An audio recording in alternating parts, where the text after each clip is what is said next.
Pag kayo po ang tatanungin, kung magpositibo si Junior sa ipinagbabawal na pulburon, kahit naman hindi mag-hair follicle test, positive na positive. Dapat bang magbitiw o dapat sipain? Ano ho sa tingin ninyo?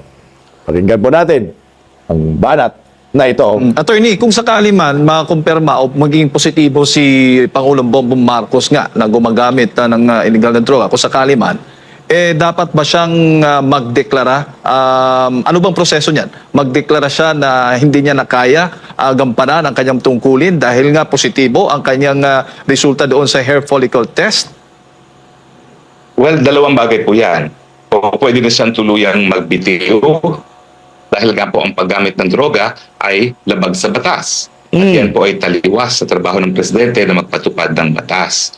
O po pwede naman siyang mag-leave para mag-undergo ng rehabilitation at dyan po papasok yung provision na po pwede maging acting president ang vice president. No? Now, ang desisyon ay nasa sa kanya. Pero kung talagang mapatunayan at wala pong ginawang desisyon ng presidente, naniniwala po ako na ito ay isang basehan din para sa impeachment o yung proseso para mapatanggal ang presidente. Dahil yan po ay pagtaksil sa tiwalang ibinigay sa kanya or betrayal of public trust. No? Dahil ulitin ko po, ang trabaho ng ekutibo ay tagapagpatupad ng batas at hindi dapat lumalabag sa batas. So ibig sabihin, attorney, kung Okay. Aba, Attorney Harry Roque, huwag mong paglibin.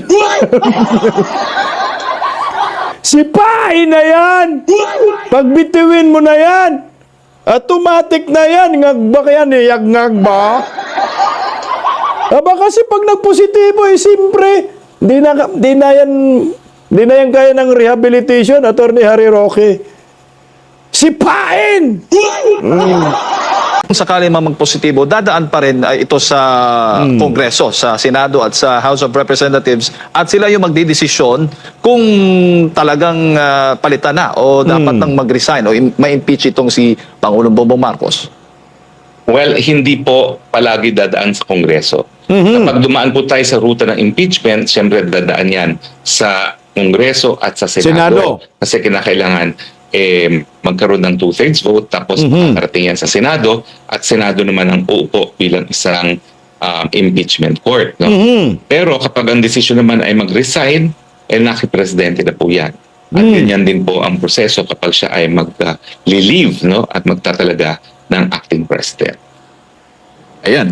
Hindi, Attorney Harry Roque, wag na tayo sa impeachment talaga. Wala namang mangyari sa impeachment kasi hawak man nila mga ngagba sa Senado, Kongreso, walang mangyayari doon. Tayo na maghusga.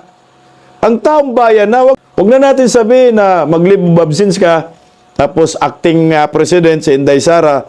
Wag na ho. Bakit sa ibang bansa, Attorney Harry Roque, firing squad man yan, pinagbabawal na pulburon man yan, wag na natin bigyan ng option, Attorney. Sipain na lang natin ang taong bayan ang maghusga. Gamitin na lang natin kung anong nakalagay sa konstitusyon natin. 1986 Constitution. Hindi naman po pwedeng sabihin na destabilisasyon tayo. Ang pinag-uusapan kasi dito, kung positibo si ngagba sa pulburon test, automatic talaga sipain ng taong bayan yan. Nasa konstitusyon naman yan Hindi ho natin po pwede na hayaan natin siya maghusga o magdesisyon. Hayaan natin magdesisyon anong gawin? Hindi. Tayo ang magdedesisyon. Hindi yung ngagba nga yan Di ba? Alam nga nating ngagba. Huwag na natin bigyan ng option. Ang gawin na lang natin, Attorney Harry Roque, magandang panawagan dyan. Kung ako po masunod, hindi naman talaga ako masunod. Kung ganyan man lang mangyayari, makikita natin ang presidente ay ngagba, positibo na nga ho. Huwag na natin bigyan ng kung ano-anong option. Ako para sa akin, bilang isang ordinaryong Pilipino, karapatan ng bawat Pilipino ito husgahan si Junior. Pag positibo po si Junior sa ipinagbabawal na pulburon, mas maganda sipain na. Sipain na, huwag na nating patagalin pa. Kung positibo baka sabihin, destabilisasyon ka bisdak. Kasi sabi mo, sipain na. Nimal, nasa batas naman kasi yan. Pag ayaw na ng mga Pilipino sa isang presidente, pwede talagang sipain kahit saang bansa. Recently, Bangladesh ba yun? Bangladesh, tama? Sinipa man. Sa atin din, 1986. It's a people power, Marcos din. Joseph Estrada, nangyari din. Ngayon, pwede rin. Mamaya, bukas. Positibo na eh. Pinag-uusapan, positibo na. Tanong dyan, kung tutugunan niya itong mga panawagan na siya magpa-hair follicle test. Sa tingin mo, itong pagpapa-hair follicle test ni VP Sara Duterte ay mahihikayat na ang Pangulong Bongbong Marcos na siya na rin ang sumunod?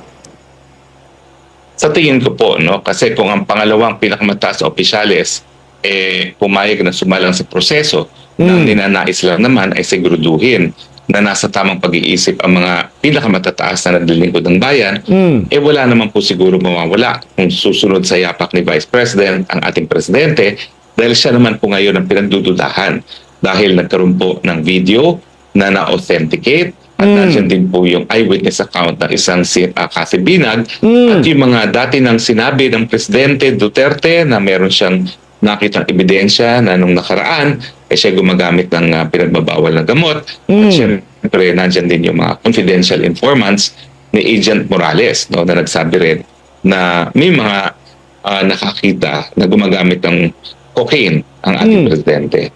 Siguro, let's call a spade a spade. Huwag na natin tawagin pulburon. No? Talaga namang paghihinala ay cocaine. So sa ngayon po, pinaghihinalaan na cocaine user ang presidente. Huwag na nating bigyan ng pagkakataong mamuno pa sa ating bansa. Husgahan na po natin, kailangan lisanin niya ang kanyang posisyon, magbitiw siya sa pagka-presidente. At ipasa na ho sa vice-presidente na nagpa-hair follicle test.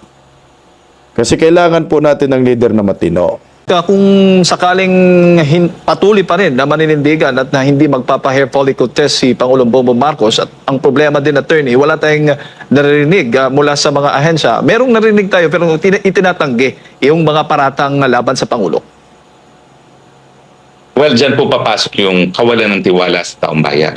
Ang pwedeng mangyari po dyan, yung impeachment, kung talaga pong ang proseso ay para tanggalin siya, o hindi naman kaya, maulit ang kasaysayan natin na ang taong bayan na ang maghuhusga kung dapat pang magpatuloy ang presidente o hindi.